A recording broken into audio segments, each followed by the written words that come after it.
يا أيها الذين آمنوا إن تنصروا الله ينصركم ويثبت أقدامكم. Katakan setelah ayat tadi kan, wasainal insana biwalidayhi ihsana.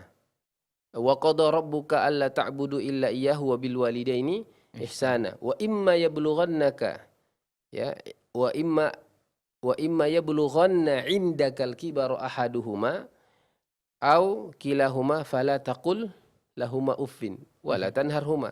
Kata ulama fala taqul lahuma uffin itu jangan berkata Iya. ya kan? Berkata itu perkataan.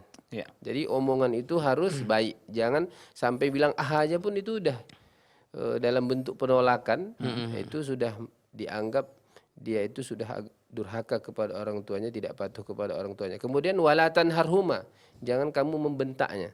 Nah, dan itu kata ulama al-fi'lu, itu dalam bentuk perbuatan. Nah, jadi perkataan itu jangan buruk, perbuatan juga jangan buruk, seperti membentak-bentaknya ya. Gitu, menampilkan perbuatan yang marah, muka masam gitu ya.